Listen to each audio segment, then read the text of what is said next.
Internet, hello and welcome to OKLCS Spring 2018 Diamond Capped Week 7.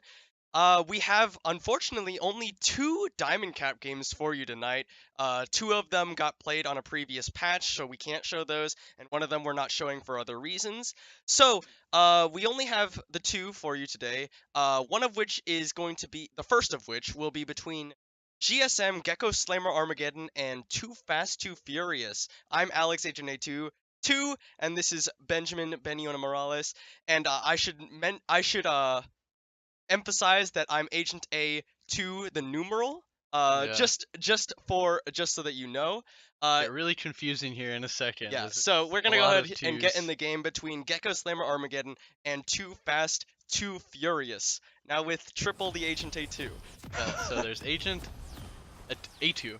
Agent A2 is playing Darius top lane. Agent A2 is playing Cassidy, and Agent A2 playing Janna Yeah, as yeah. support. There's also Seismic playing Sejuani, and Biscuit Titchbit as Jinx on the side of Gecko Slammer Armageddon. There's El Impressive in top lane as Nar, Shock 2 as Zac in the jungle, Jack as Yes, Orianna in the my mid one and lane, only son. Mystic DK as AD carry Caitlyn, and Ari Panda as support Nami. Um, so heading into this match is basically one of the playoffs deciding matches, as both GSM and Fast2 are Sitting kind of like around that mid to 3 and mid 4, to right? mid tier area. Yeah, a lot of those mid tier games matter a lot for far as playoffs implications go There's because plus ones and minus ones both uh, sides. GSM coming into this match 3-3, Too Fast Too Furious 2-4, coming in Okay, 7. gotcha. So we'll basically decide, like, if GSM wins, I'm pretty sure that they're like almost 100% guaranteed into the playoffs. And if Too Fast Too Furious wins, then their next subsequent weeks will decide if they make playoffs or not. Now looking at this game, we do have it's a new pick into the OKLCS. We have Darius being played by Agent A2 in the top lane into El Impressive's Gnar. This is typically a lane that favors the Gnar because he is ranged into the melee matchup. However, Agent A2 is taking Phase Rush on the Darius, which does let him, if he manages to get the hook and some subsequent attacks or abilities off, will proc that Phase Rush, giving him the slow resistance, which is really good against Gnar, who in mini form only has slows, as well as lets him run down the Gnar with the bonus movement speed that it provides. Shock 2 and Seismic will be facing off in the jungle.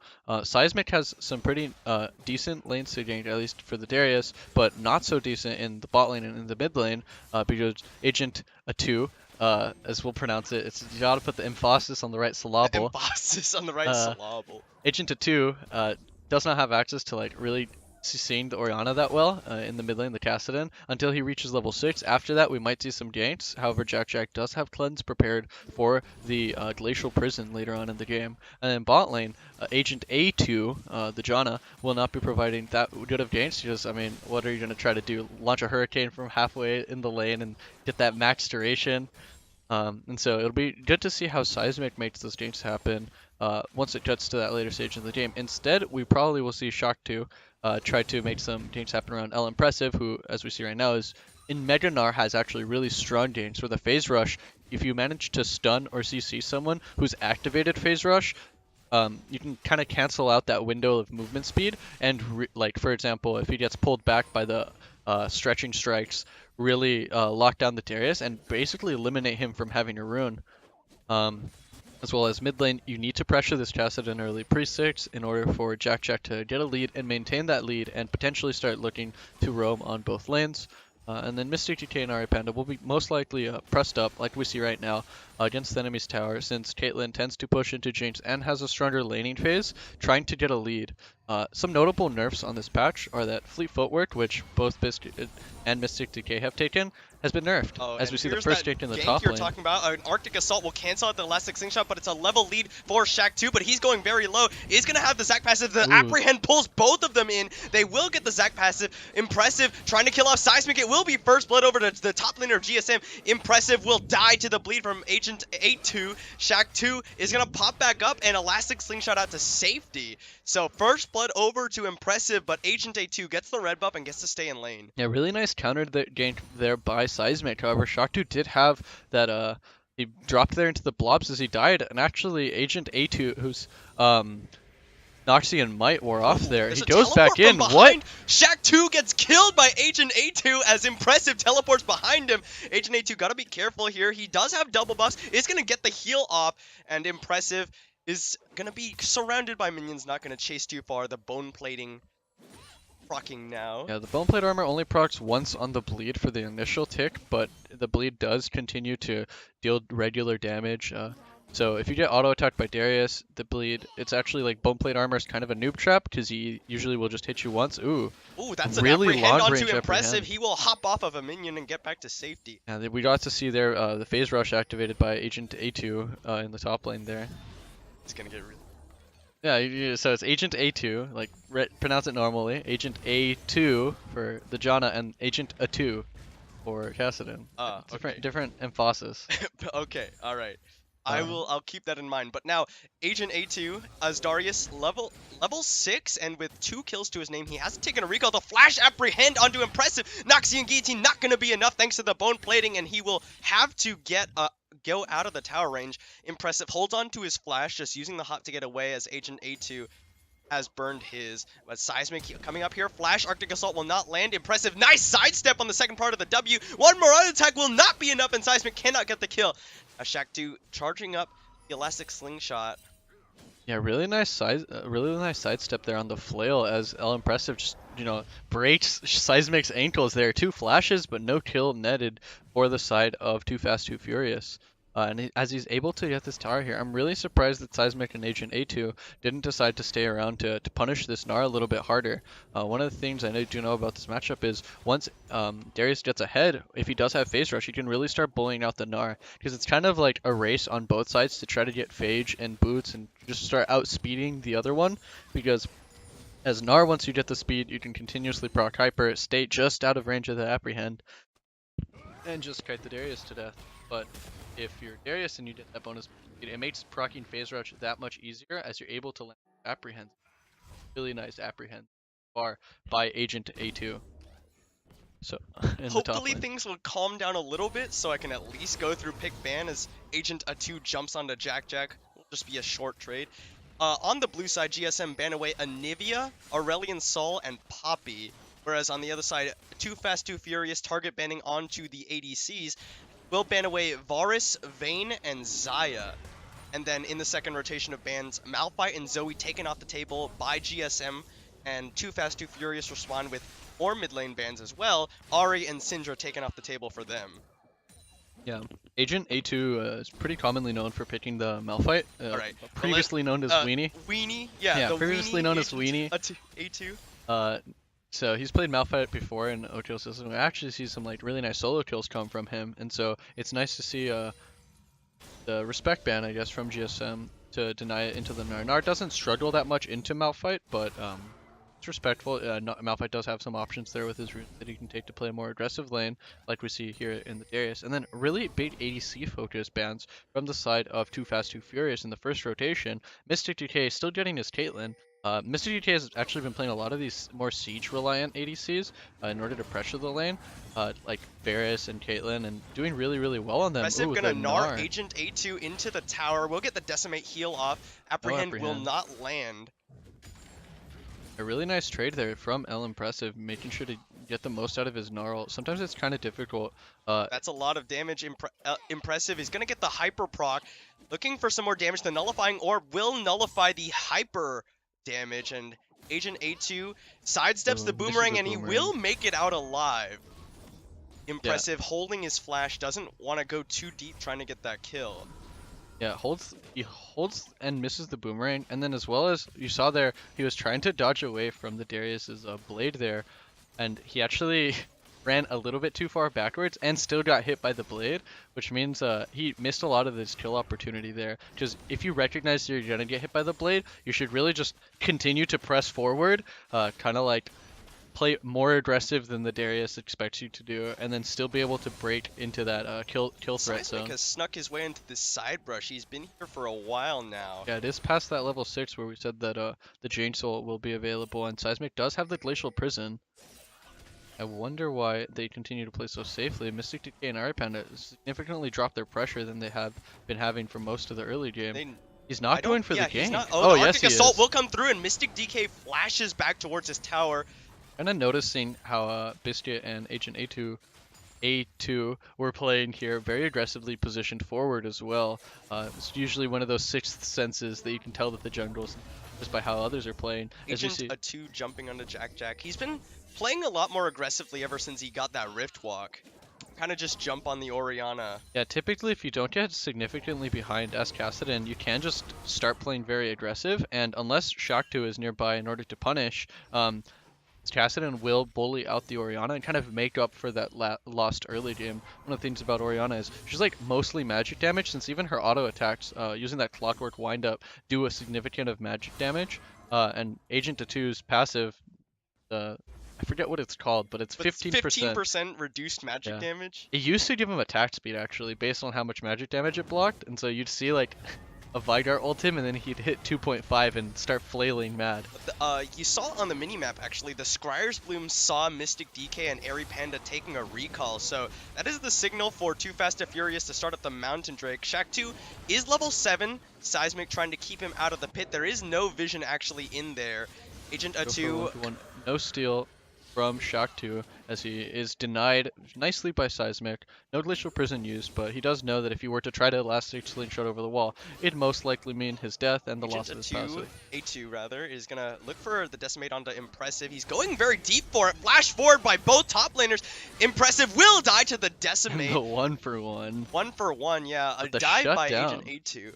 Shut down there for L Impressive. He will miss a little bit of CS there. I would say, however, that is worth it for L Impressive. A little bit too aggressive there. So we have noticed that Agent A2. blue side summoner spell cooldowns are bugged. Yeah. Impressive definitely flashed there. For sure, for sure. So Both flashes from both sides, but that has to favor, I would say, the Gnar, even though he does miss a little bit of CS there, because besides the shutdown, Gnar typically shines a little bit better than Darius in teamfights, although we've all seen like montages of Darius popping off and getting a bunch of dunks reset after reset, but typically it's easier to get a good Gnar ult than it is to get that massive Darius pop off, especially when you have stuff Elastic like Slingshot Zac. coming in. Biscuit will get hit by it. The Ooh, Howling Janna Gale, but walks he's back. on top of a trap. Two-man bubble. The Monsoon comes through. Biscuit going very low, but he cannot finish the kill. Agent A2 comes in with the Rift Walk after the teleport. Mystic DK kiting away. It is teleport down from Impressive as well, and Jack has even made the roam. It's 5 members bot for GSM.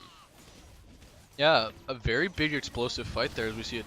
Teleports all just get used on bot Jack lane. 2 popping up the Elastic And this Slingshot. extended siege, Shockwave is still available for the side of GSM as they do this siege. Orianna Caitlyn, very, very strong in these siege situations, and I believe Aripanda still has the Tidal Wave, so she can also just very good counter engage, which Darius will struggle against in these team fights. However, in the world where they do get nice flanks, I do see Jinx potentially getting some of those resets, and Darius, who's also a reset champion. And I don't know if Agent A2 took the precision rune that gives him a killer assist. He gets the refresh mana cost and like gets to spam ults as Kassadin. I think Presence of Mind.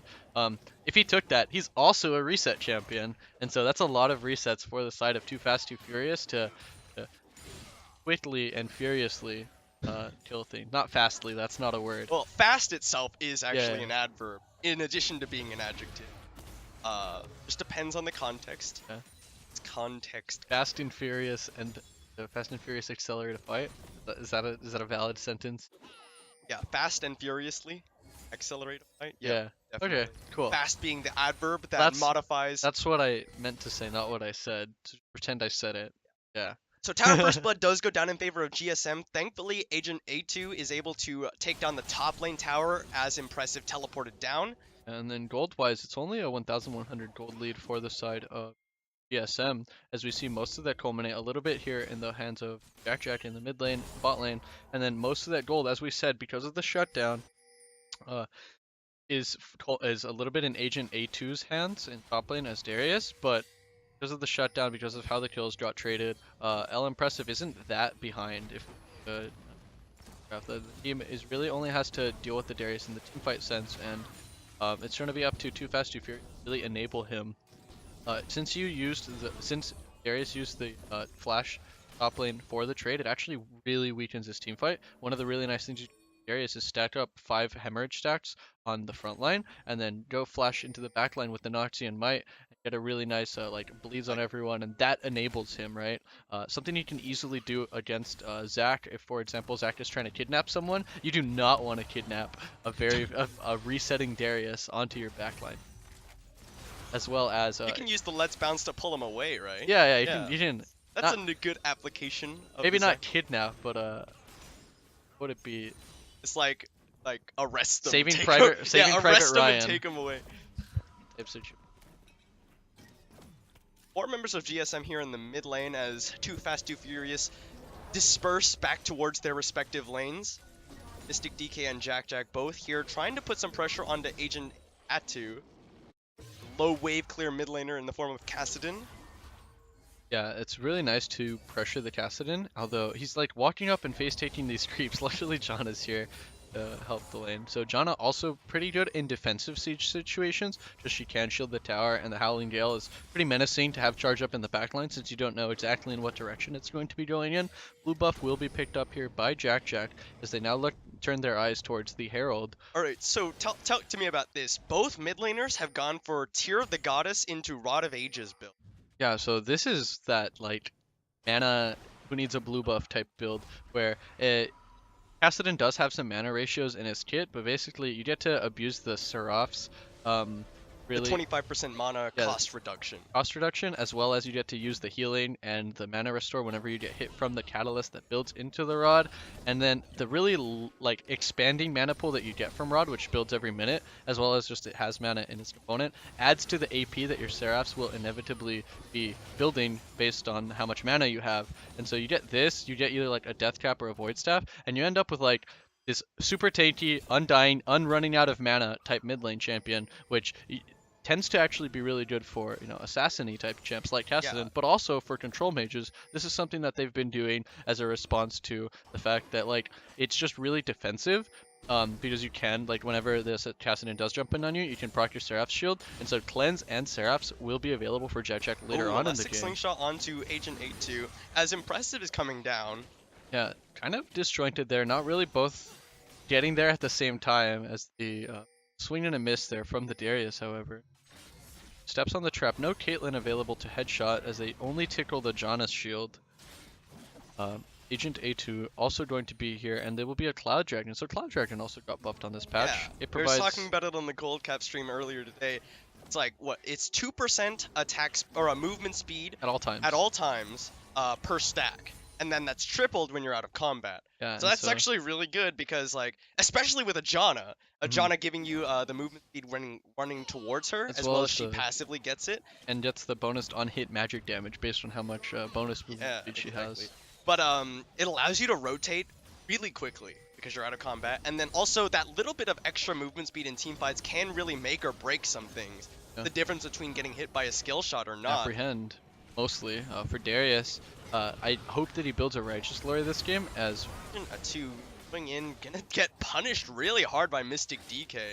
I'd look forward to see if Agent A2 builds a Righteous Glory this game, because besides Phase Rush activating in the middle of a team fight, you can kind of use the Righteous Glory. It procs, for example, once for the contribution as they start up the Cloud Dragon here, as well as Nami and Caitlyn and Orianna are all very, very weak if you actually manage to get on top of them. GSM, Too Fast Too Furious, sieging onto the mid lane, but here comes 5 members of GSM. The Tidal Wave is the thing that leads the charge, but it doesn't actually knock up anybody. It's just a wave Mystic clear. DK, that's an apprehend onto 2. The Howling Gale interrupts the Elastic Slingshot, but a Shockwave finds 3 in the back line. Jack immediately destroys Agent A2. The Decimate will get the heal up. Agent A2 has to flash out. Agent A2, Rift walking away, not going to get caught by the bubble. It's 1 down on the side of Too Fast Too Furious. They actually kill Seismic. That's 2 impressive dice to the tower, but they get Agent A2 in the back side.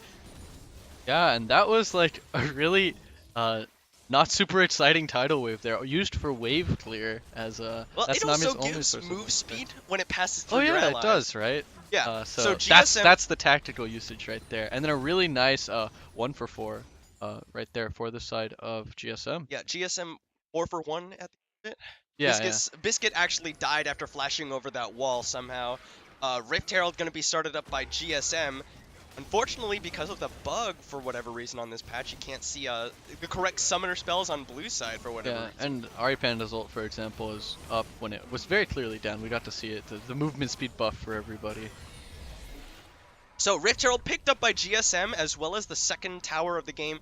The second tower for them of the game. They actually even denied that mid lane tower to Too Fast, Too Furious. Very, very nice. That will be a 4K lead for the side, well, almost 4K lead for the side of GSM as Biscuit comes back to the mid lane and potentially just knocks this tower down very quickly here with with 2 Agent A2s. Yeah. Oh man. Uh, that will slightly tilt the gold lead a little bit away from GSM's favor, but they do have the Rift Herald, which they will probably use top lane to break that last outer turret, or look to use it and really punish the lack of wave clear on the side of Too Fast, Too Furious team. Instead of Righteous Glory, he's actually decided to go for a Dead Man's Plate. We don't typically see this item so often nowadays because it was like pretty heavily nerfed back with the last tank update, which was like a year ago, as far as items are concerned. I personally really like the Righteous Glory on Darius, but Agent A2 deciding he wants more consistent movement speed, which will help a lot against dodging, for example, the Zac, Elastic Slingshot, Shockwaves, and bubbles, traps, etc. As well as it's a little bit better at running away. So if he gets chased down by El Impressive, who is currently building the Nerf Frozen Mallet, Yep. Nerf for range champ. Nerf for range champions, yeah. It'll help him run away if he gets in that long lane.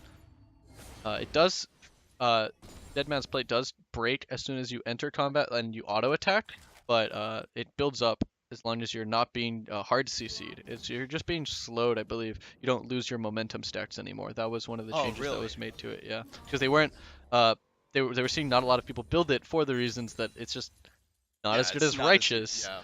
So one of the nice things about Righteous on Darius is that you get the CDR, which lets you have more decimates, more apprehends, and more dunks. So I imagine that the tier the goddess built, we were talking about this a little earlier as, never mind, because 4 members of GSM are collapsing onto Agent A2, gonna get the decimate to heal. Jack's trying to keep his distance, the last 6 slingshot coming through, gonna get another decimate off, will get some heals, but he's taking a lot of damage from Mystic DK. Airy Panda almost dies immediately, Command Protect comes through, so Airy Panda will live. Yeah, that was very high amount of damage there from Agent A2. Seismic gonna find Impressive here. Just stuns him up on top of the Flame Chompers. Just crunches over the wall, throws a boulder out of frustration. Yeah. In that skin, they're not boulders, they're like little construction site stuff. Wait, what skin is he using? He's the no, this is the wrestler. Yeah, the wrestler. But they have like little yellow I see it. Yeah. You're right. I don't know why they're construction stuff. I'd rather he just throws they're like folding cinder chairs. blocks. They're like cinder blocks. Oh yeah. Like, you know what wrestlers use to weight lift. I don't know. I'm not a wrestler. I don't know. But yeah, he throws those. I wish he threw folding chairs. That'd be so cool. Kind of like the Alistar skin. That would make a lot of sense. But anyway, as GSM comes to the top lane, teleport dropped from Agent A2 in order to defend this top lane turret. He is up here to match the rotation. We will probably see a team fight. Agent A2 is still sitting on his teleport. That will be coming up, and the Rift Herald will be dropped. 4 members of, make it 5 members, as Impressive is on his way up here. Too Fast, Too Furious seed the tower, and just go back to hold off the second tier as the Rift Herald continues to walk forward. Yeah, it will be an escort as El Impressive is sitting on that Mega Gnar, dangerously close, has not procced the 100, probably like 99-ish in order to get to the transform. You also see the ball on him, the ball delivery, Gnar livery if you will. Rift Herald is gonna crash into the tower. Dangerous clumping here from the side of Too Fast, Too Furious as they all clump under this tower. That's kind of the shockwaves that Jack does need to find. He had a pretty good one earlier this game, but that will be the Mega Gnar proc. Is going to find Agent A2. The Shockwave finds Biscuit and Agent A2. There's going to get a tidal wave into a 2-man bubble, but the Monsoon will stop the Elastic Slingshot from getting in. Impressive in the backline. Will Gnar in onto Agent A2. Flash away from the wall up. Seismic going to take a lot of punishment. They've already taken out Airy Panda and Agent A2. Seismic going to go down to an auto attack from Jack. It will be 2 for 1 in favor of GSM. Yeah, really nice team fight and shockwave and tidal wave combo there from Jack Jack and Airy Panda. Nice denial, obviously from Agent A2 on Janna, and that will be 2 towers for the side of GSM, ballooning the gold lead to 5,500 gold.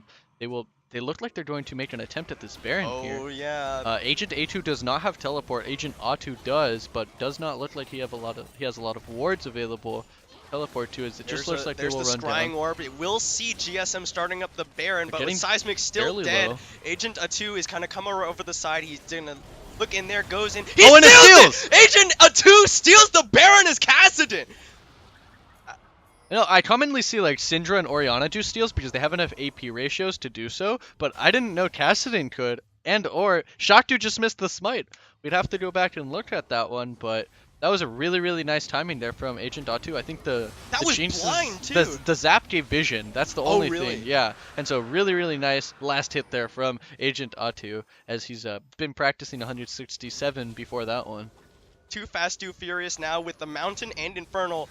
You know, the traditionally more preferable Drakes that they pick up. They pick up a third tower in the bottom lane as well. Looking for a pick onto Impressive. Ooh. Gonna look for that one. This is The the missed double Glacial hop. Prison from Seismic, but it will slow them up. The ball comes through. They knock down Impressive, but a 3-man Shockwave means Seismic will die to the tower, and Agent A2 has no choice but to go forward. Goes for the ultimate onto Jack Jack. It's not enough as Too Fast, Too Furious take out the bot lane inner and back away.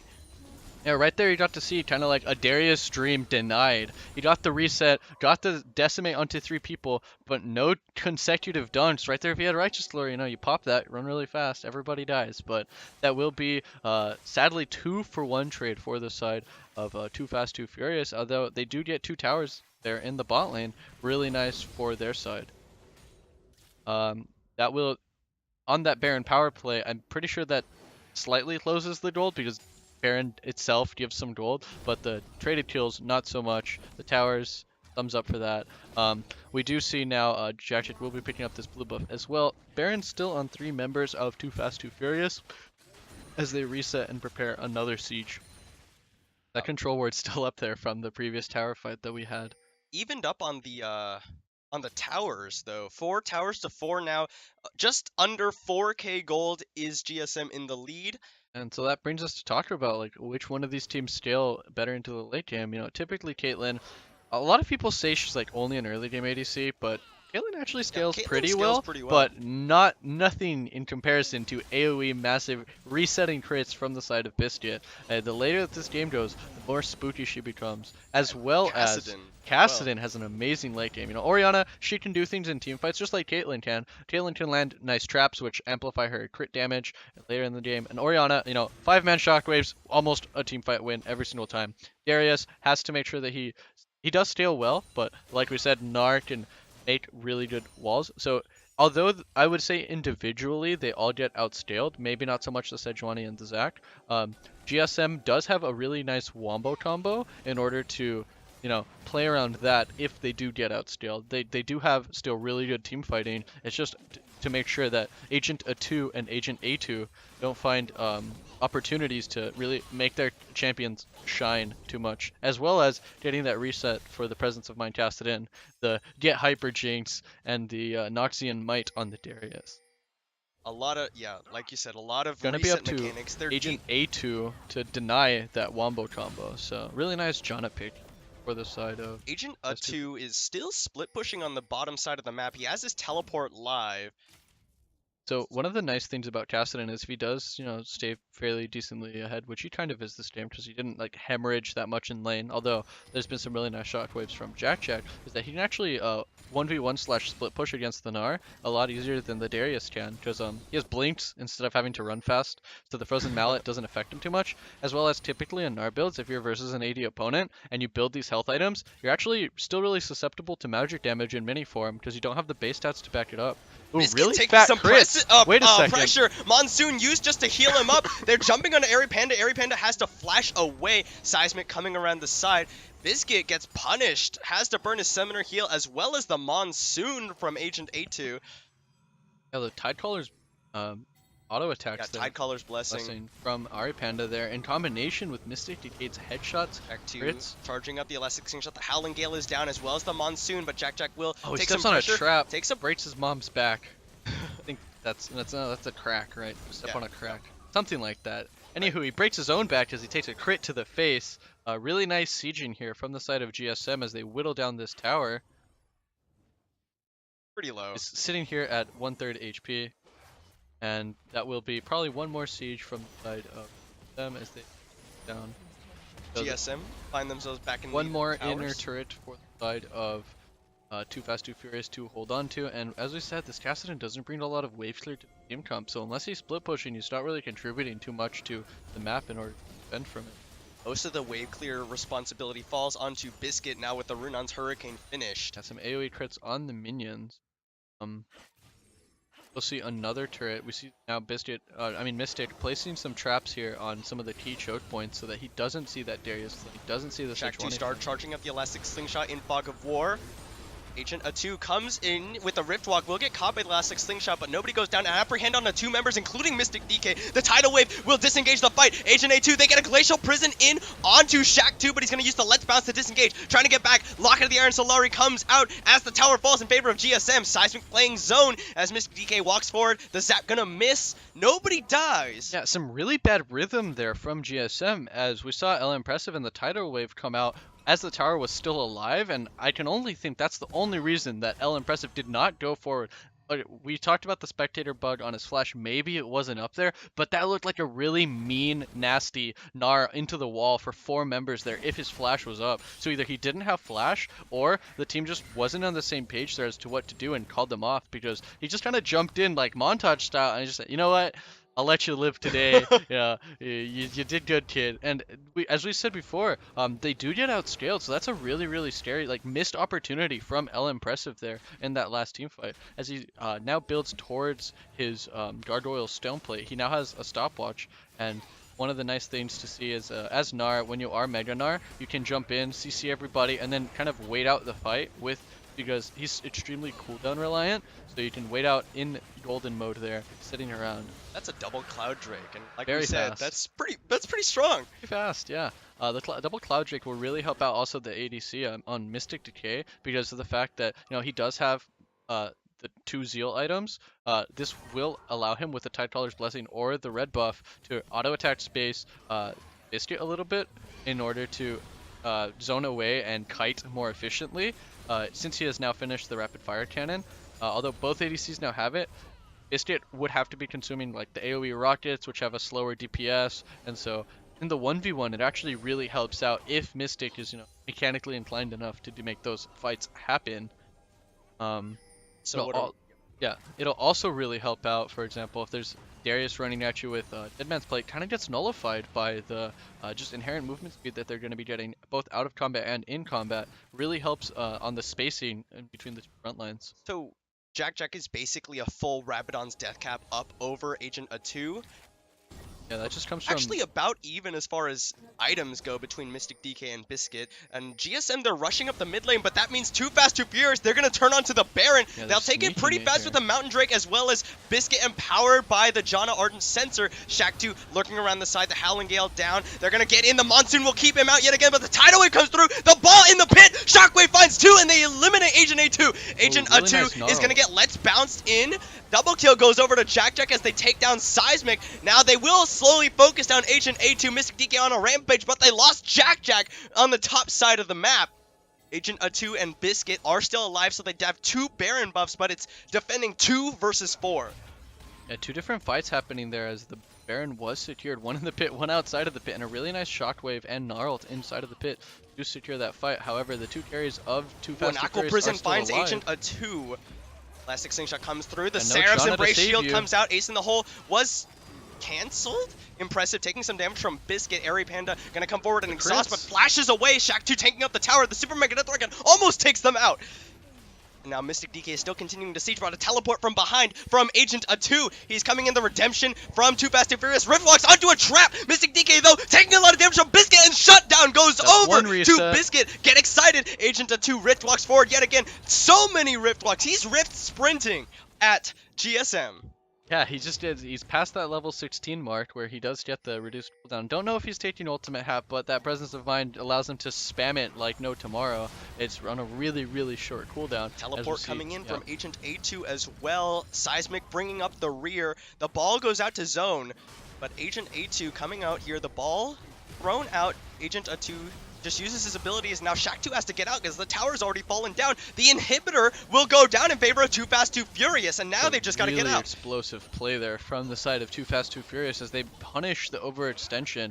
Agent Atu's really nice teleport. Oh, the Stretching strike. yeah, the stretching strike canceling out the dash there from Seismic.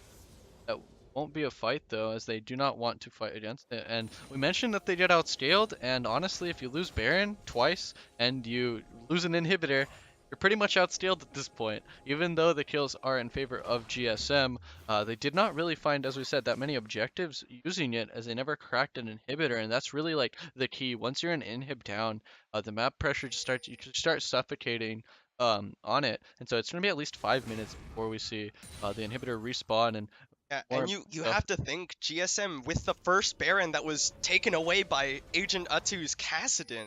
Really slowed the ball as Yeah, far as and I more mean, plays like, to be. you think with that Baron, with how little wave clear the side of Too Fast, Too Furious actually have, they might have just slowly choked him out and Miracle ended the game steal there. and really nice punish there from Agent Atu, both on the teleport on the overextension on the mid lane and on that Baron play earlier, kind of trying to take the MVP, both doing the jungles and the mid laner's job in one game.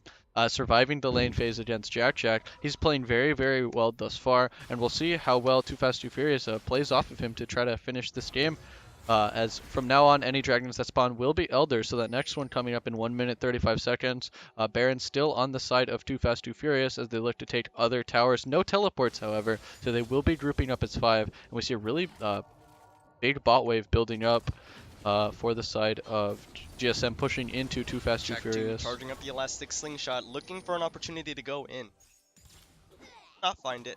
You think with the Seraph's Embrace, that's like basic, like super good on Kassadin, right? Oh yeah, you get like to jump in, and like we said before, you know, if it's assassin jumps on you, you pop it to save yourself. Well, if you're the assassin, you just trade cooldown for cooldown. You know, you now have a shield, and Assassin's actually relatively tanky compared to most assassins because he does actually consume a lot of mana, which gives him a lot of Rod of Ages That's healing. So backing away. Looks like Biscuit's heading towards his red buff as Agent Atu goes to the bot lane to deal with that very large wave that is built up in favor of GSM. both side laners responding to that one. I guess neither of them have teleport, so just Agent Agent Atu got there first, so he gets to take it. He says, "I'm the alpha.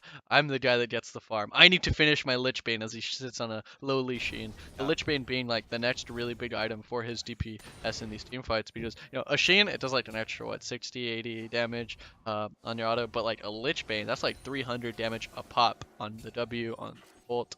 A lot of different spells that Kassadin, who does often need to whip in that Lich Bane in his combo in order to truly get the one-shots. We do Like see a QSS built for Mystic DK. Like you were saying here, the Elder Dragon is spawning now. Too Fast, Too Furious looking at that objective. GSM don't want to give it up either. Might be a 5v5 fight here. Nobody really doing anything outside of standing around trying to fight for vision in the pit. GSM now making the aggressive play to start it up. Yeah, they are on a timer as they pushed out that mid wave, but they remember that inhibitor is down, so it will The slowly traps push are back coming to down. them. Agent A2 flashes in for the decimate. The tidal wave will separate him from the rest of them. They go in with Seismic. Agent A2 gets in the backline, but it gets exhausted. Rift walks out. Howling Gale knocks up 3. The Monsoon, and they stun up. Impressive as he jumps in. Redemption comes down, but he's exhausted as the Gnar comes down. Ace in the hole will not finish Agent A2, and it's a 1-for-0 in favor of Too Fast, Too Furious. Yeah, Agent Atu's teleport will be coming up soon, as he used it previously to do that flank, but he will have it again for this Elder as it slowly just hits both teams. Dude, this Elder is not having it. He says, "Get away, get out of my river. You guys are pissing me off." 7,000 HP on the Elder Dragon. Kassadin will be returning to base and running back down. Rift sprinting his way over. That was almost a one fight for GSM, but impressive, hopped in as Seismic Stun was flying through the air. Yep. The E from Sejuani, where you stun them with 4 stacks, is technically a projectile because, like, once they have the 4 stacks, you press E That's on a them and mini it flies knockup on over. them. And he jumped in and got stunned as he landed, so he could not get the very good Gnar positioning off. Agent Ooh, A2 gonna that get some crits. punishment. 3-man knockup from the Howling Gale. The Flame Chompers go out to zone away GSM as Biscuit starts it up. The tidal wave comes through. There's the ball coming in. They go in. Agent A2 goes in, gets very low. Mystic DK flashes for the Aqua Prison. Will find Agent A2. He's gonna get the Decimate up, but no heal comes through. Flash forward from Biscuit. Finishes off Jack Jack. Shutdown goes over, and now he's excited. Pops the Summoner Heal to chase down Mystic DK. Trading auto attacks. It will be Biscuit who comes out on top. Double kill for the ADC of Too Fast, Too Furious. Yeah, we talked previously about these head-to-head ADC fights, and I've honestly just got to say, Mystic DK did not take the right opportunity there, right? You're in a bush, that means you get, like, priority on the auto attack. They can't see you, you can see them. And he missed his net as well, so, like, he would have been able to get 2 headshots there, and we saw 1 headshot does half of Biscuit's life. Just kind of poorly mechanically played there from Mystic DK that fight, and that will be the Elder Dragon for the side of Too Fast, Too Furious. So you've been outscaled, your opponents now have Elder, they have the better dragons as far as combat are concerned, and Baron is up on the map. There has to be a Hail Mary coming up for GSM as their 2 carries will not be alive for this fight. Potentially a steal from Shock 2, but death timers are long, and if Shock 2 dies trying to get the steal off, besides the revive time that he will take during his passive, if he were to die here, he would not be up to defend the base as it comes up again. And it is Baron started up by Too Fast, Too Furious with the Elder stacking on top of a Mountain Drake. It goes down very quickly, not even a contest from GSM. Yeah, I have to say that's the wiser decision, but now you have to fight a Baron and Eldered up, and it's past 40 minutes now, so killing Baron does give those enhanced combat stats. So enhanced combat stats and an Elder Dragon, this is a very, very spooky team to be fighting. You thought you were outscaled before, and now it's just a very, very spooky team. They have to land a Wombo combo if they want to win this game. Traps set up to cut off this entrance to the base. Waves being pinged out on the side lanes by GSM, but Too Fast, Too Furious ahead of the game, already on their way to deal with that bottom lane one. I don't know if I'd call that ahead of the game, catching up to the game, because they have to deal with that before they're done mid. So a little bit of a breath of fresh air, calm and collection. Hey guys, if you got any elixirs you need to buy, go buy them now. You know, they're doing the 300 speech to their men. As the traps do get set up in the bot lane. Not a full 5 though, really smart. Whenever Caitlyn sets up traps in one lane, that cooldown for all 5 of them is actually fairly long, and so they return back to the mid lane. Only 2 traps now, because you only have 5 out on the map, and that will be a nice little open hallway for Darius to be walking in. Trying to play zone. There's come forward, slow up Shack 2. He will get apprehended in as they throw the tidal wave out. The redemption comes out as well as the locket. They're all stacked on top of their seismic. That's a double kill for Agent A2. The monsoon comes out and it will be a quadra kill for Agent A2 as Zac pops up. Biscuit denies the Penta denied. And so, they will face tank these towers. Yeah. The Elder Biscuit's the real MVP. He got that last kill right there. Definitely all Biscuit. Agent A2 didn't really do anything that game. You know, Baron steal, yeah, okay, whatever. TP, who cares? He got that last kill. Biscuit's clearly the MVP. He killed that tower too. Yeah, Too Fast, Too really Furious. Good job there from Biscuit. Yep, Too Fast, Too Furious will take the win over GSM. Yeah, an exhilarating game from both sides. I will point out, Seismic, true tank player, has no kills. Neither does Agent A2. The real one have no kills either. So. All right. Really nice team coordination there. Excellent. So that is Too Fast, Too Furious taking the victory over GSM. We're going to take a short break before we get into our next game of the night. Thank you all for watching, and we will see you in just a few minutes.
Internet, hello and welcome back to OKLCS Spring 2018 Diamond Capped Week 7.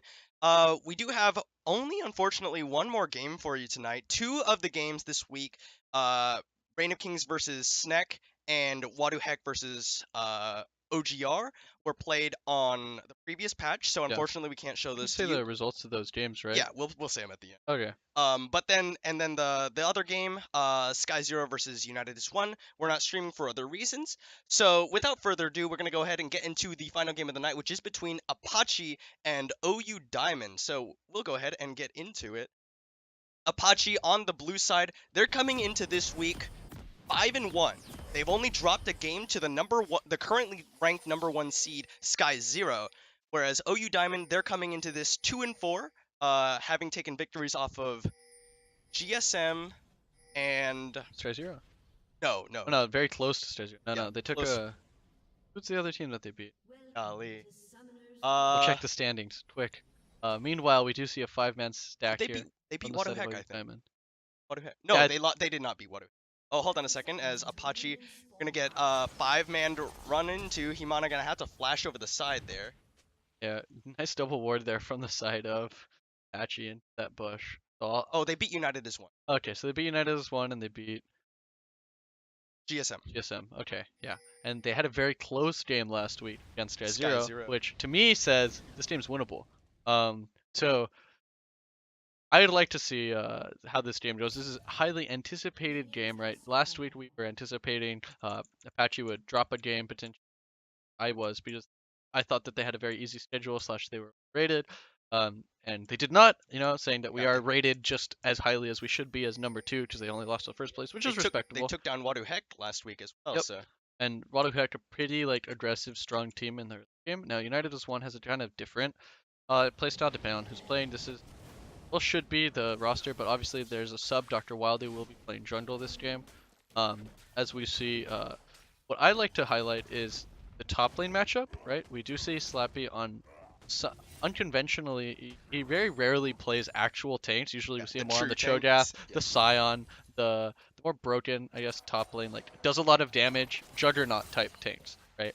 Now he's playing Maokai lower damage into Clockworker, who's playing the Scion. Ooh, really aggressive play. Playing a slap there with the bonus damage on the auto. And so it'll be interesting to see how Slappy does on a more traditional tank. As well as in the mid lane, we do see the one true Murph on an assassin again. In this last week he was playing Zed. This week he's playing Talon.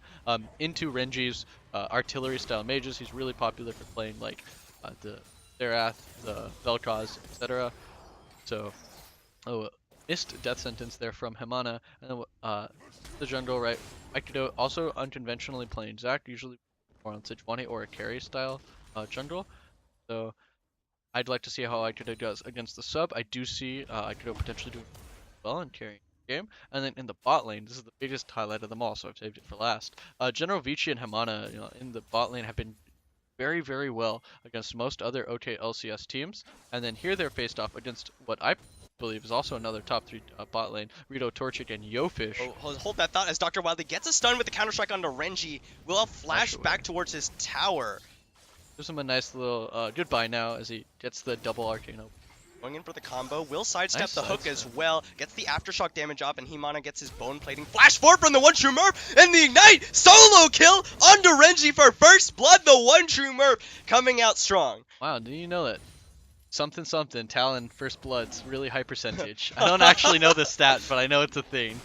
Oh my goodness. And that's it. That's it. Yep, that's the kill. So flash down does allow the one true Murph to play very aggressive. He did get stunned, does not proc his passive, but Oh, Slappy gonna get caught by the decimating smash. Clockworker has a lot of damage to offer. Slappy is going very this low. will kill if he flashes. Clockworker has the sulfur. Oh, he flashes! Pops it immediately. A solo kill in the top lane for OU Diamond. Yeah, Slappy not respecting Clockworker's damage there. Scion does a lot more, as we said, than Maokai does, and he did not respect the flash forward. You have to flash reactively. You have what is it, a 4-second warning shot from the Scion as he charges up that Sulfurnace.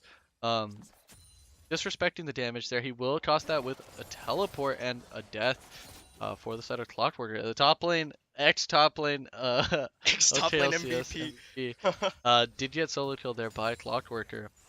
back to the bot lane that we were talking about. Rito Torchic has had some phenomenal games on Xayah and a few other ADCs. Varus in particular is one of the ones that he's shown a very strong performance on as well. Playing I don't remember the name of this Varus skin. This is the medieval one. Yeah, it's The like less the popular RPG one, right? Yeah. Yeah.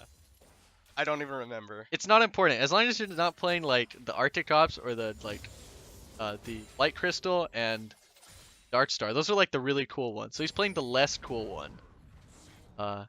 And he's also playing there with Yofish in the bot lane, a very aggressive post-6 bot lane that's really just looking to farm and make it through the laning phase against General Vici and Himana's very aggressive bot lane with death sentences and the root That's collar a good right root, there. but there's a combo coming in from Yofish as Dr. Wildy gets jumped on by Aikido. The flash away from General Vici. Yofish going to stun up Stunning? Himana. Yeah, there it is.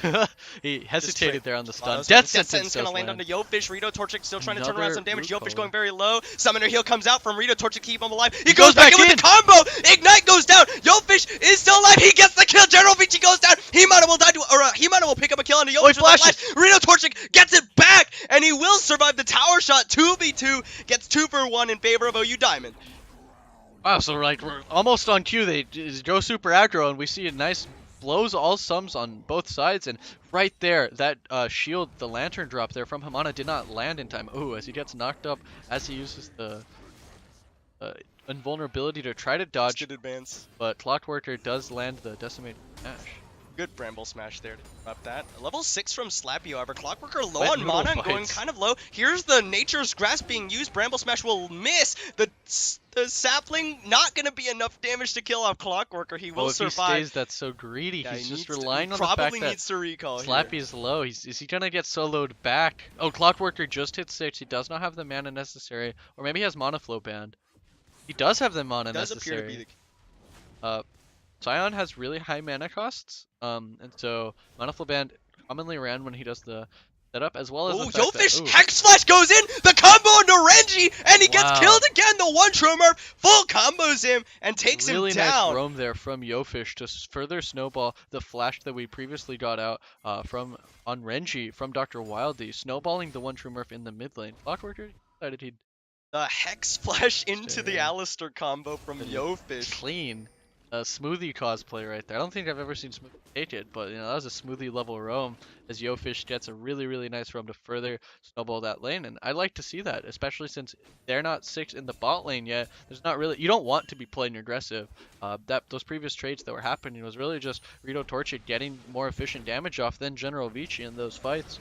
You really want to start playing more aggressive in the bottom lane once you've completed the core item for Varus, the Dwayne's Rage Blade, and once you have that ultimate available on both Alistar and Varus, so that they have the damage reduction and the root further set up for example, a Jax gank or a Talon roam. As we look back to top lane, wet noodle fights. The one True Murph is really pressing his kill pressure.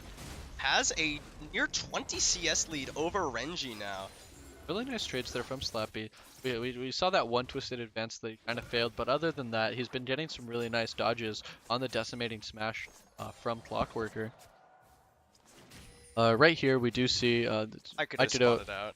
making sure that his bot lane stays safe, because now Rito Torchic and Yofish soon will be hitting that level 6, and I'd like to see a Hex Flash engage on the bot lane with Rito Torchic's Chain of Corruption. Chain of Corruption as well. That'd be really fun to watch. We do see the one True Murph start going down. The two double controller. Those don't cancel each other out, guys. As the one True Murph comes and kills the ward, while right across the He rib will hallway. dodge that time. Gets the Bramble Smash in, but Dr. Wildy is here. That was the wrong time to go aggressive. Flashes away from the counter strike. Ooh. Clockworker actually unstoppable onslaughts into the wall. Slappy just throwing out some sapling. He yells at the wall right there. He calls Oh the wall a wow! coward. They jump in onto him. Renji gets the stun onto the one True Murph. Ignite and the bleed. The one True Murph gets another. He's on a killing spree now. One True Murph really just cutting it up in the mid lane as Talon. He's really just making Renji hate his pick, really, as he's the very commonly Looking for the death does sentence, finds land. it onto Rito Torchic, gets flayed back, the exhaust comes out, Chain of Corruption being used, General Vici will throw out the Feather Storm, and they get a kill onto Rito Torchic, a little bit too far forward without his support. Meanwhile, Slappy getting jumped on, Dr. Wildy is back, and he's already burned the flash. Slappy will slowly get taken out as the one True Murph hops over the wall and picks up his 4th kill. Yeah, Slappy just continues to play aggressive in this top lane after he's blown his flash from that one gank.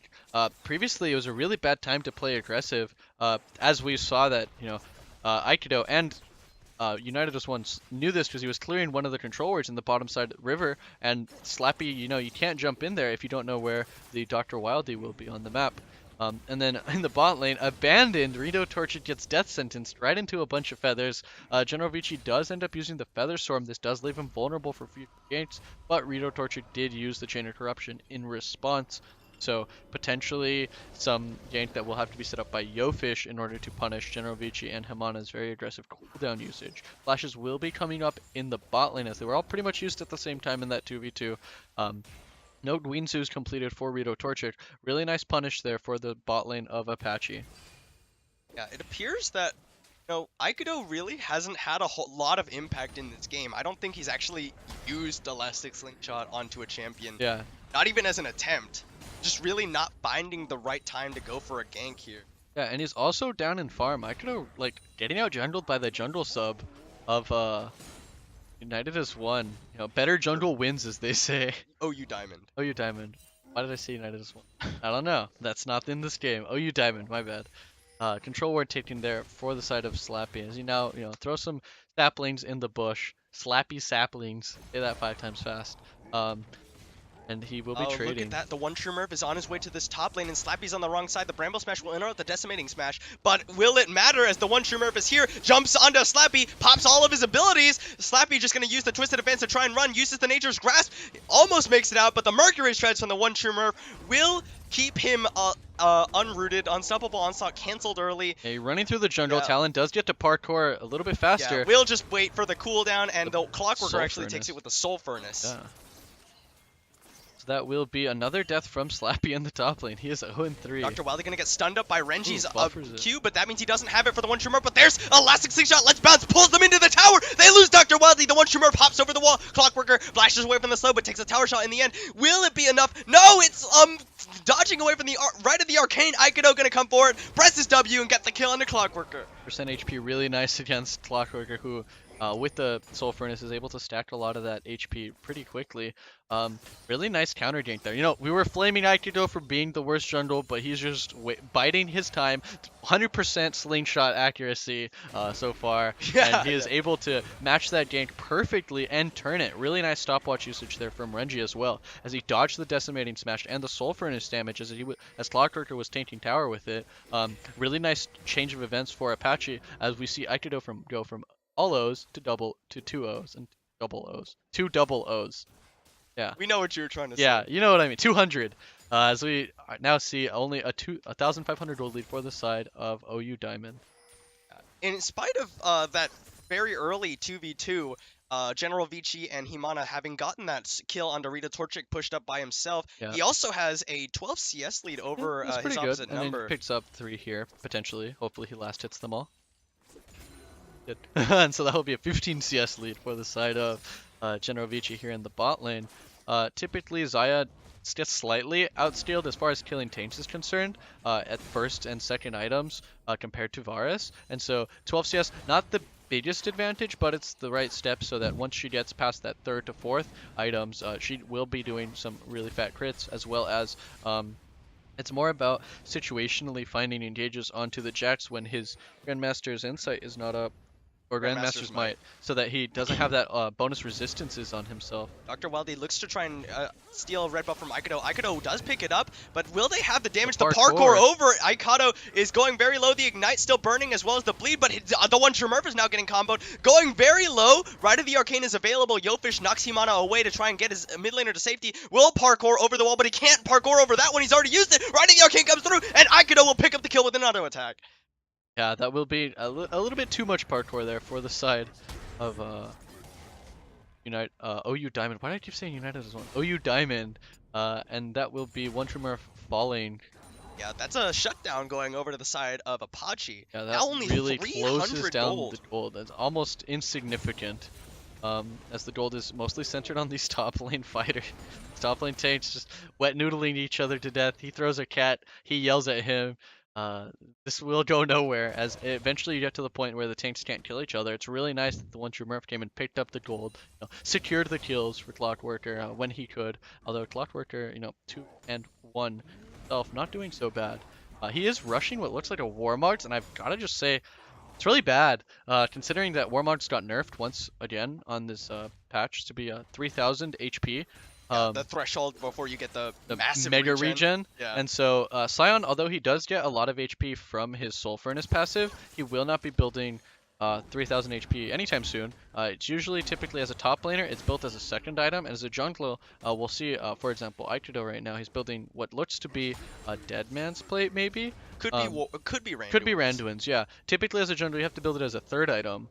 Because of the fact that you don't break that 3,000 HP because you're under leveled compared to solo laners. And here comes a really going nice in. The Chain of aggressive. Corruption lands as well. There's the Featherstorm being used. He can't take the Dark Passage. There's a big Ignite fat goes cow down, on it. and General Vici is finally going to go down, but they root up Rito Torchic under tower, and he goes down thanks to an elastic slingshot. One True Murph, meanwhile, takes out Heman on the backside. Yofish going to flash away from the stretching strikes, but he flashes right into the waiting arms of Renji, who pops him with the combo. The One True Murph now parkouring away. Will Slappy face plants into the wall, trying to flash Twisted Advances. Aikido elastic slingshots in as well.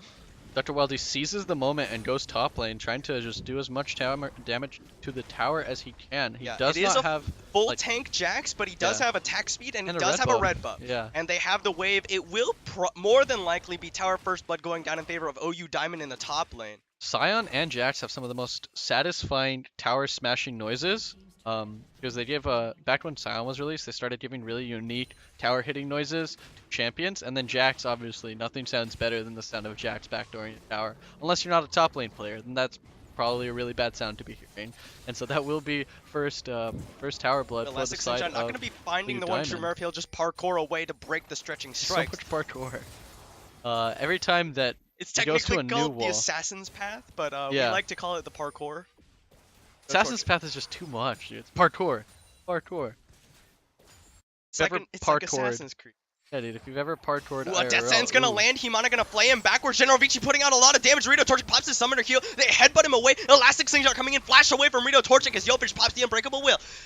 Now the teleport coming in from Clockworker. Unstoppable Onslaught is used. General Vici already used the Featherstorm. Decimating Smash lands even through the Death Sentence, and Rito Torchic comes around to pick up the kill. Let's Bounce uses to abduct two members, but they still might want it. Right at the Arcane was actually popped by Renji, but he didn't have the range to really impact that fight. Yeah, I think he ended up using it on the One True Murph as he's fairly low. The One True Murph also looking for a roam, right? As an artillery mage, especially as Xerath, when you're so long range, typically you have to, it's really scary to follow the roams of an assassin who's ahead. You kind of have to like Finding Nemo go in and out of the anemone as you don't know if the talent's Dr. Wildy jumps in, the Chain of Corruption, Slappy is caught all over the place, can't not take the Dark Passage. Yeah, that will be another death for Slappy. 1 and 4 now. We saw the fail flash earlier, and this time no flash available to get out of that situation, and no Dark Passage. OU Diamond's doing a really good job of denying the Dark Passage as they pull the dragon out, so you can't do the drive-by slingshot steal, as Aikido will now have to fully commit. We see Clockworker smashing a wall there, potentially just to make deny. sure that Aikido doesn't fly in. Smashing in the direction of the bush that Aikido might be flying in from.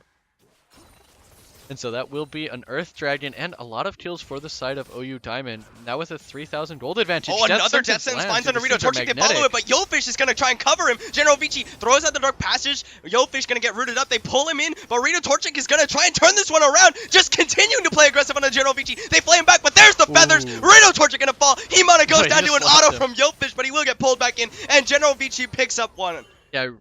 Really, they were not hitting the same target there. Rito Torchic and Yofish kind of alternating who they were hitting, and General Vici with the AoE from the Feather Storm and from the callback, he was able to just basically kill both at the same time, and that will be a really well-played fight there from General Vici as they take the 2v2. Slight interrupt from the jungle, but it was pretty much 2v2 from the side of Apache, as now, once again, we see Scion and Jax both auto-attacking the Herald in the top lane. This only has a minute 15 seconds left until it dematerializes into Baron. Baron comes up and eats the thing. Shelly will be dying here. Bye, Shelly. It's the One True Murph now looking to potentially assassinate the Maokai. Actually, Clockworker's the one who picks that up. Normally, the jungler picks.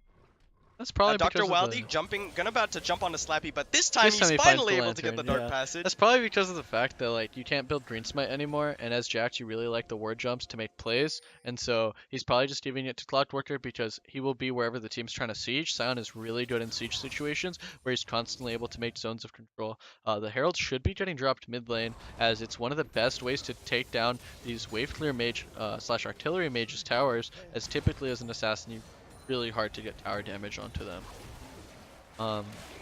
In spite of everything that's happened so far, it's still only 1 tower to 0. Not a whole lot of towers have been taken in this neither game. bot lanes after their 2v2s are in Yofish gonna get caught by position. the death sentence. They flay him out. They root him up. The blast cone is denied. Yofish kills going the very ward. low. He headbutts Slappy into the dragon pit. The one true Murph is actually here with invisibility, but it's popped. There's the Nature's Grasp. They still have yet to kill Yofish. He's still at half health. They let's bounce in. The one true Murph takes a lot of damage, and they will get a double onto General Vici as Rito Torchic kills off Slappy on the other side. Slappy not having a fun game. He just got knocked over. Doesn't have flash. He's just like, hey guys, I want to join the team fight. Rito Torchic comes and cleans him up on the backside. Double kill for General Vici there as he was able to pick up those kills that Aikido so nicely kidnapped in his general direction. Rito Torchic now finished up 2 items, slightly ahead of the power curve compared to General Vici. And there will be a Herald summoned top lane instead of mid lane as Clockworker uses it as this way to split push. I wonder if he has Demolish, because if he does, he can probably take this tower actually, like really fast. If not, it's going to take a while because Shelly takes a while to hit towers. Yeah, there we go. Doesn't look like he has Doesn't have Demolish. Oh They well. will lose a tower in the mid lane. Aikido gonna come around. Clockworker holding the Decimating Smash, trying to interrupt, but he will see it coming, sidesteps it away. Aikido just trying to clear out the minions and the Rift Herald, but it will be Clockworker picking it up, and they'll flash and Unstoppable Onslaught to get out. Yeah, he yells at everyone for being cowards. Runs in the other direction.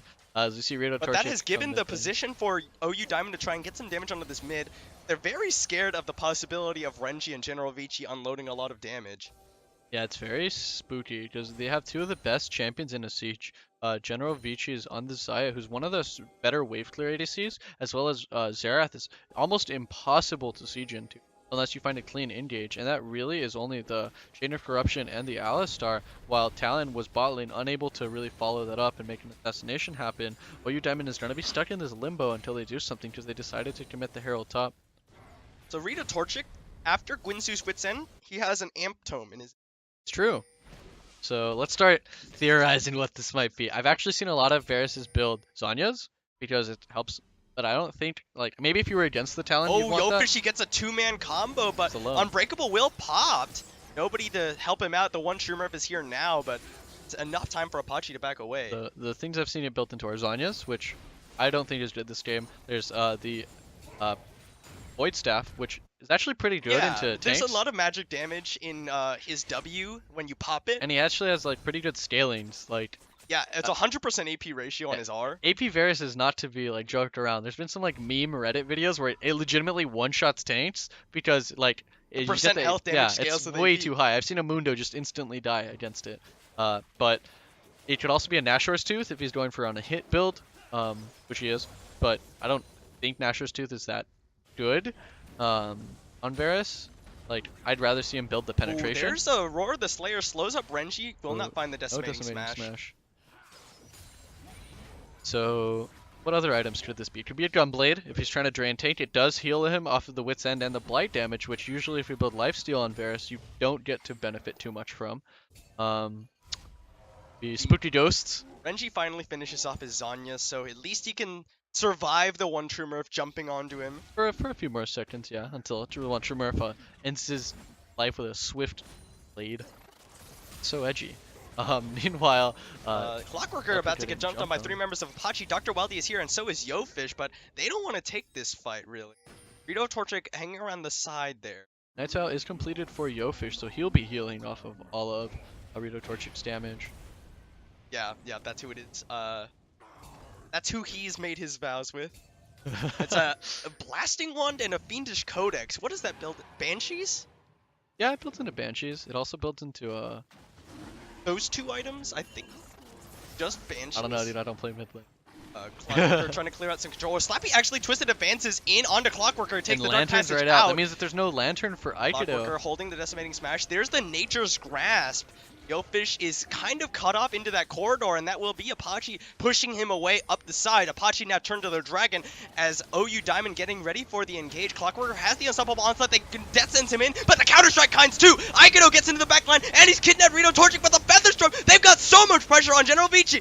Dr. Wildy is still alive, as is Rito Torchic. The flash forward, Slappy gets a heal, but it's not enough. Rito Torchic slows him down. Renji has shut down the one-true Murph as they focus down the blast. Rito Torchic with the fancy blue suede shoes will dodge away from running the arcane. Yellowfish pops away, taking a lot of damage. He will finally go down. No, he gets a stun. He will finally go down. General Vici gets jumped on. A flash counter-strike in from Dr. Wildy. Stuns up to Renji. Zanyas will not save him, and they get the ace onto Apache. A really well-played fight from multiple members there of OU Diamond. They potentially will do Baron here. It looks like the War Mods, which he has broken the HP threshold, Clockworker has, he will be coming up to hit this Baron, and that will be an uncontested Baron for the side of OU Diamond. A really nice fight there. I really want to point out, like, even though he was able to get the kidnapped, Aikido really only had Slappy there, and that's not enough damage. There's two fights that were simultaneously happening. Really good on Dr. Wildy there, because that's what you have to do as Jax in these fights. Is basically, instead of having a full-on 5v5 team fight, you have two separate 2v2 or 2v3s happening in order to really make the most out of Jax, who isn't as tanky as Zac, but he does a lot more damage in an isolated one-on-one. And then you got to see an amazing cleanup there as he followed the flash of Renji and managed to get two double counter-strikes in that team fight. Really, really well played there from Dr. Wildy, and also from Rito Torchic to keep his calm and composure and DPS those Banshee's Veil. Banshee's Veil. Yeah.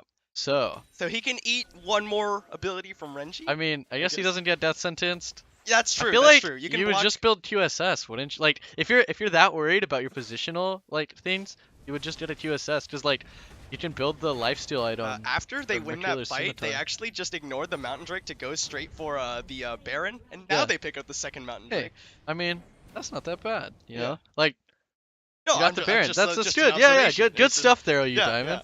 Good stuff. All of the OU teams, we've mentioned this a number of times. They just love to rush Baron. They rush the Baron, and I actually quite like this adaptation by Varus, or by Rito Torchic's Varus, because if you look across their team, they are very seriously lacking on the magic damage.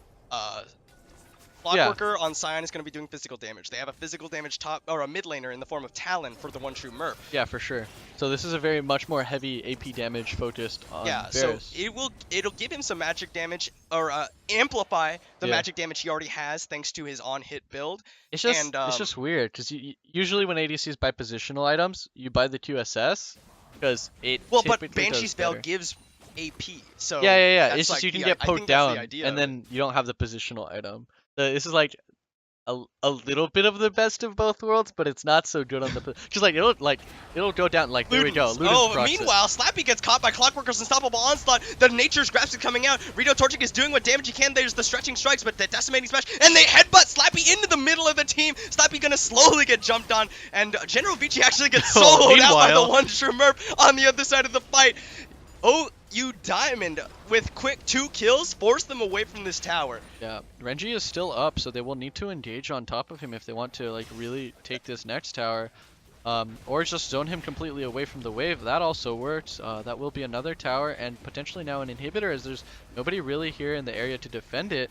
Death Sentence does go wide there from Himana, and that will be an inhibitor for the side of OU Diamond. Last 6 shot just to clear out the minion. Didn't really want to go in there with General Vici still down. One true Murph kills General Vici on the other side of the fight. Yeah, we didn't get to see it, but I mean, that's how fast he was. You got to be quick and deadly as an assassin player if you want to make it in the League of Legends world. They're just going to face tank this tower with the double Mountain Drake. He has War Mods, so he can totally do it. So that double... Oh, so Mountain Drake's true damage doesn't proc unless the minions are nearby. Oh, really? Yep. So... Because that's the way tower fortification. Red buff doesn't either. Oh, okay. But they still face tanked it. Yeah. So I thought it still worked even with backdoor plating on. No. The way backdoor plate it reduces champion damage by like 60-something%, and then it also removes true damage. Wow. Okay. I did not know that. Thank you for that. I mean, they still got it. Yeah. So no. They're so tanky. Clockworker on this side is absolutely That's huge. one of those I didn't know that moments. Yeah. Fun fact.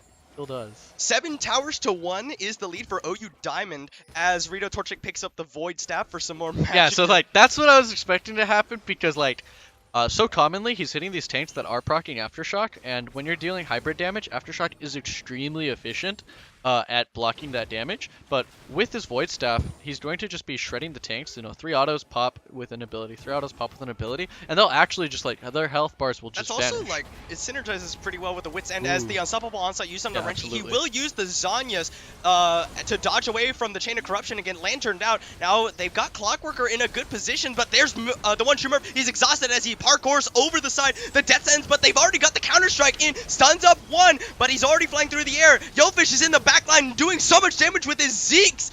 Slappy is taking some damage. There's a nice feathers to rip through 3 members of OU Diamond, but Aikato falls, and they jump onto Himana. The one Shimmer parkours right back out. They flash counter strike from Dr. Wild. He stuns 3. He will die to the tower, but it will be Clockworker and Rito Torchic continuing the chase. The Feather Storm comes through. They take down Dr. Wildy, but 3 members of OU Diamond still live, and they've got a minion wave pushing onto the Nexus towers. Yeah, 2 carries for the side of Apache are still Rito available. Torchic, gotta be careful. Flash auto from General Vici picks up the kill. Yellowfish gonna get taken down by Rite of the Arcane, and Apache will hold with 1 Nexus tower. Yeah, the cutting down other members from OU Diamond. I was going to mention, we said before, if you're doing these skirmish type fights, Jax is amazingly good. But you got to see right there, Jax didn't really do a whole lot other than get some stuns in there. Zach heavily outperforms in those kind of team fights, and when you're kiting back, General Vici also heavily outperforms. It really was just the one true Murph. He like jumped in 3 separate times there. Once he got exhausted, parkoured his way out of there, but he was able to get so much work done so efficiently. One true Murph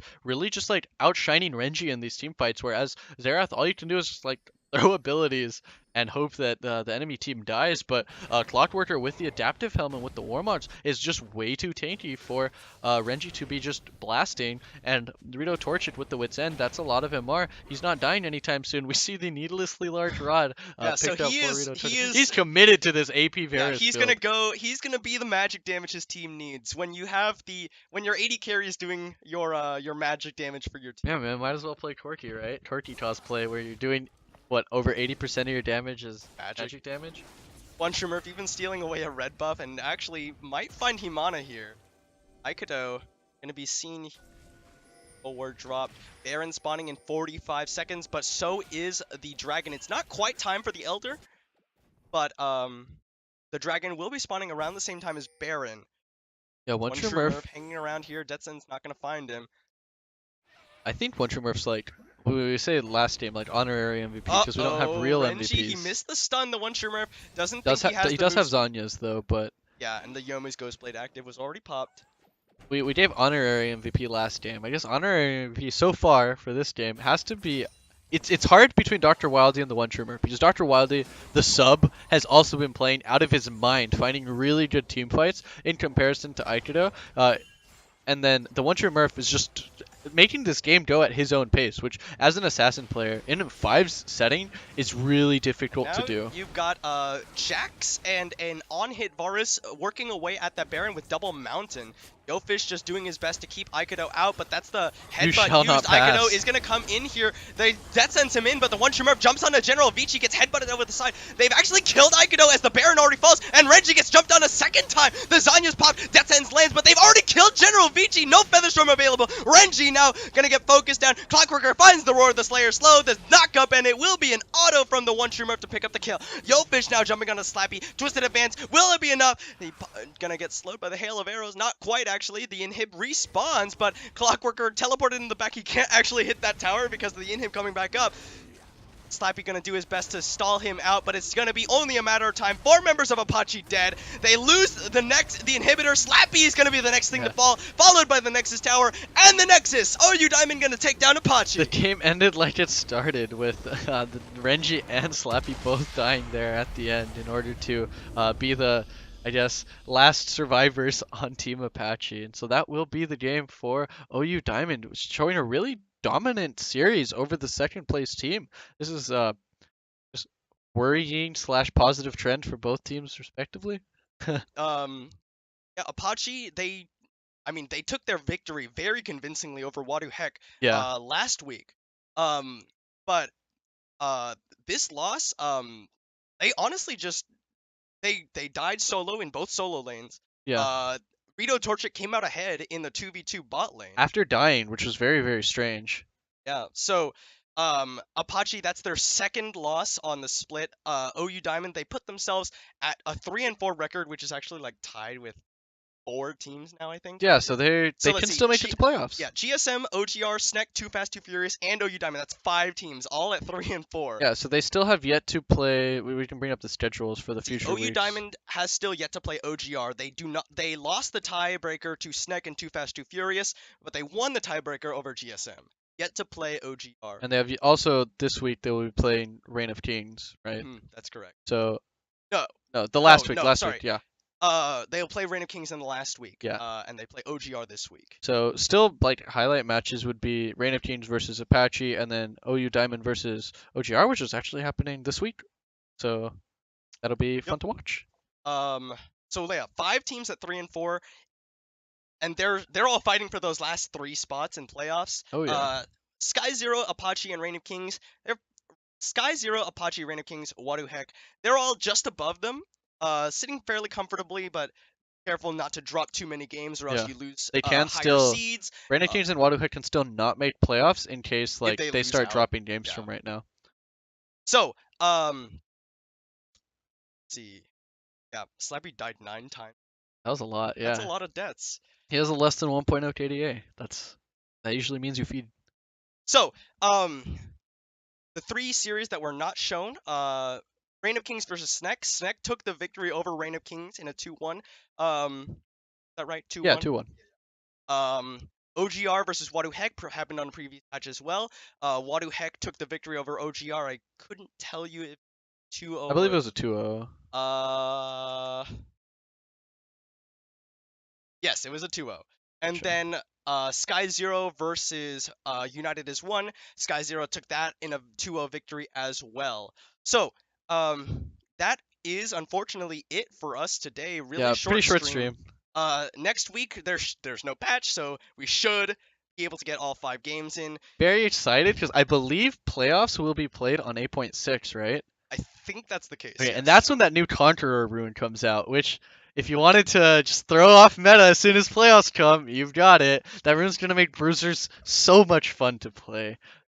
And so, as is tradition in OKLCS, new patch, all the teams get thrown off, and so Yeah, this will we be had a fun. Kaisa in Gold Cap today. Oh really? You guys have to stream a Kaisa game? Yeah, Yeah. Kaisa's out, so kind of sad. A lot of maybe that's a good thing that OU Diamond teams aren't picking it. She had like a 36% win rate on release, which typically like you expect them to have 40% win rates.